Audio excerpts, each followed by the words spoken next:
आत्महत्या करने की जरूरत नहीं है। कहते हैं बिन हवा न पत्ता हिलता है, बिन लड़े न कुछ भी मिलता है, अपने हक और अधिकार के लिए हमको लड़ना पड़ेगा।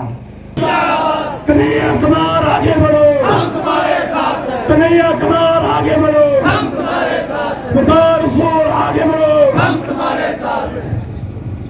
आवाज आ रही है पीछे तक?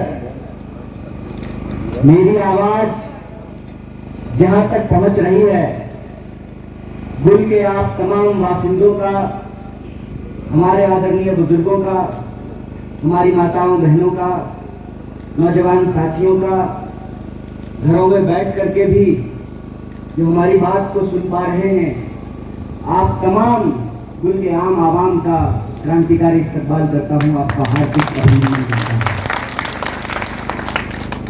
बड़ा खूबसूरत नाम है आपके इलाके का, गुल। गुल।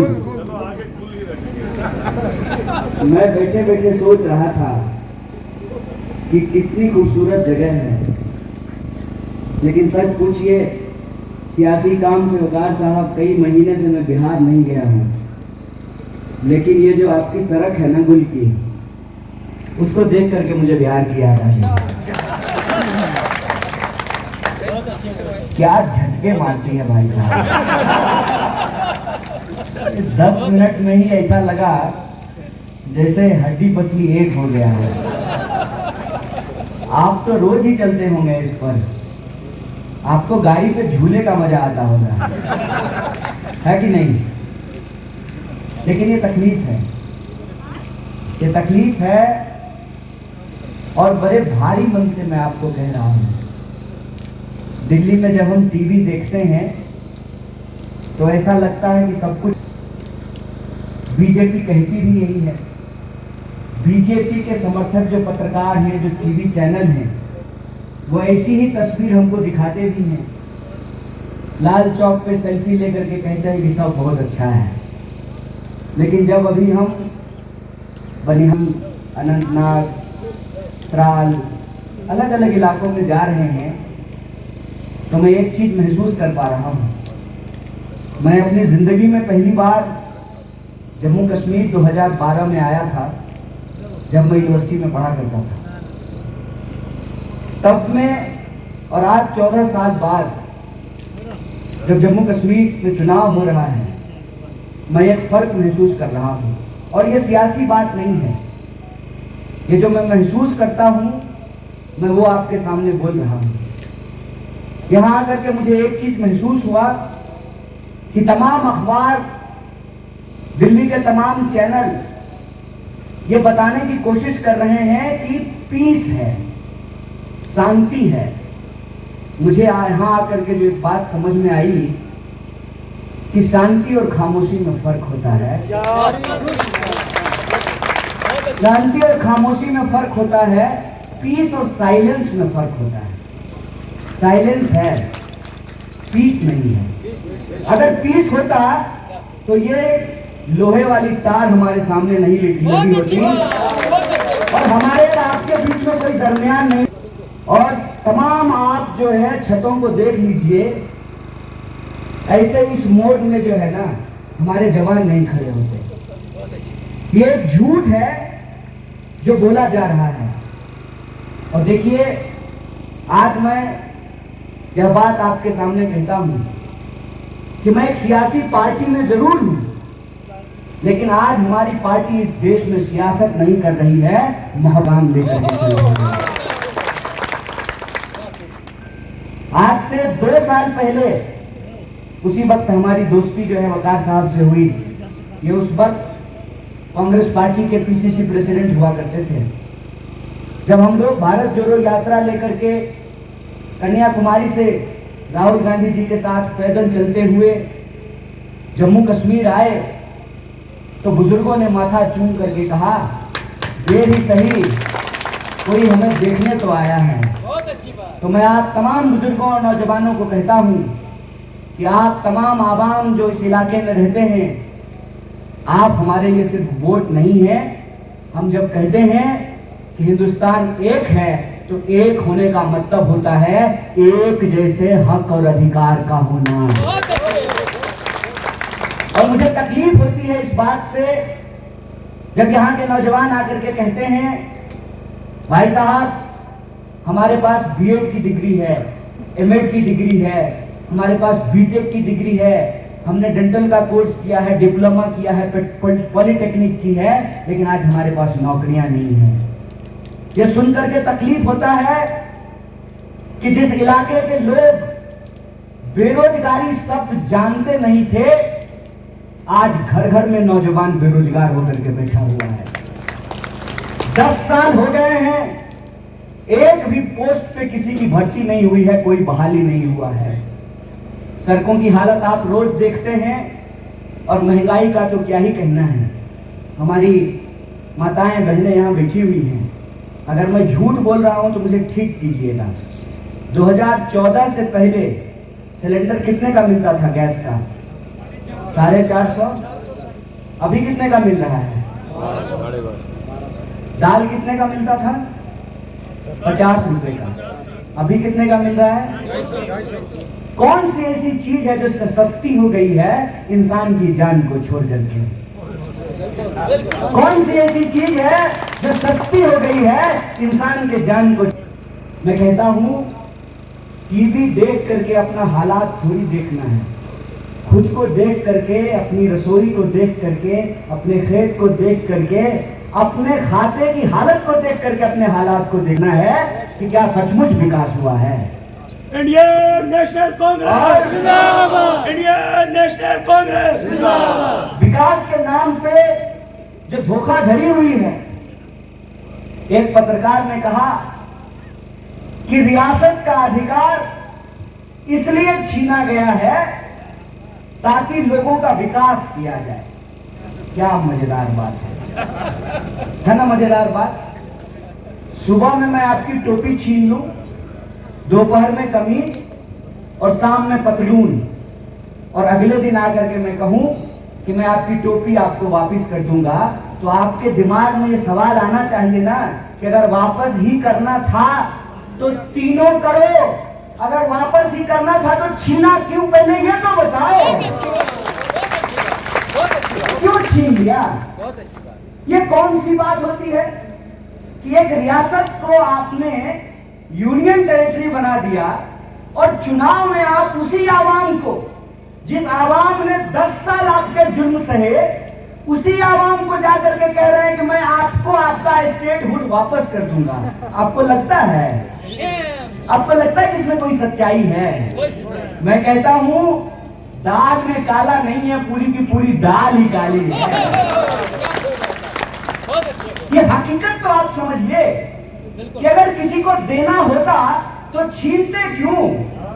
ऐसी जबरदस्ती की भलाई आपने मांगा था क्या? इसीलिए मैंने आपको कहा कि इस बार का चुनाव सियासत की बात नहीं है, रियासत की बात है। इस बात को याद रखिएगा।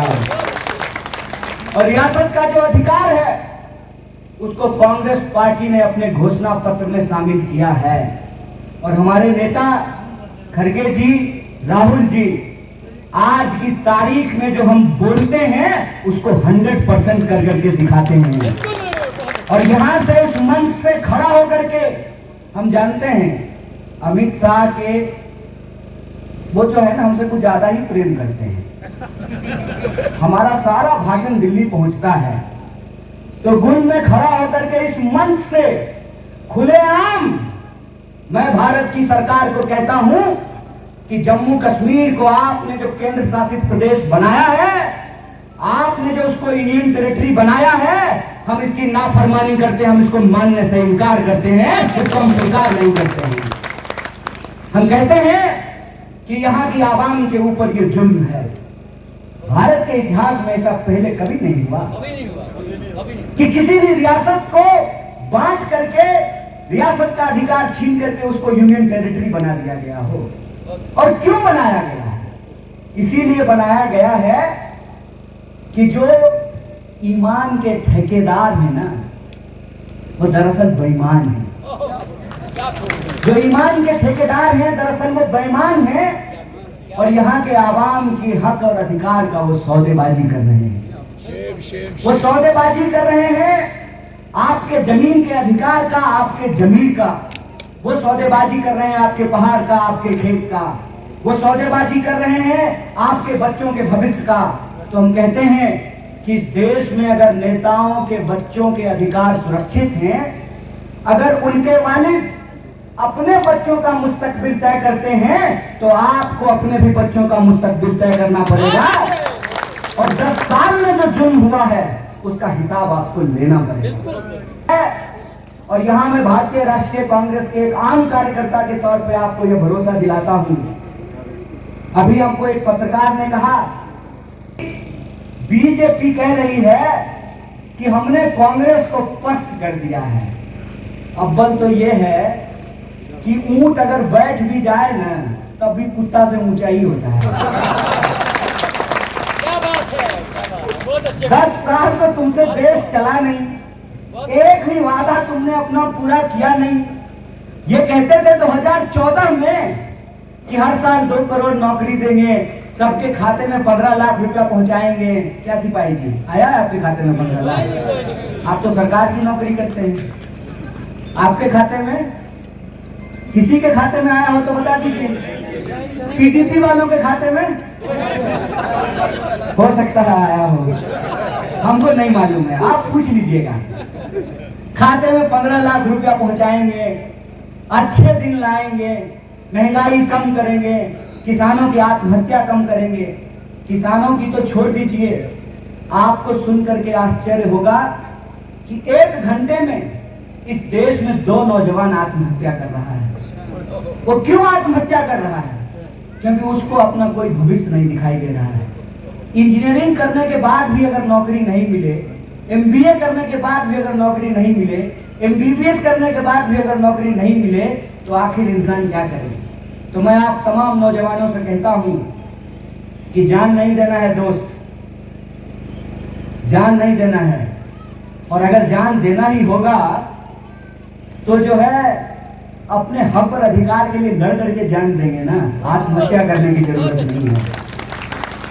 कहते हैं बिन हवा न पत्ता हिलता है, बिन लड़े न कुछ भी मिलता है। अपने हक और अधिकार के लिए हमको लड़ना पड़ेगा। और हम आपको भरोसा दिलाते हैं कि कांग्रेस पार्टी इस बार के चुनाव में जम्मू कश्मीर के आम आवाम की हक की बात कर रही है।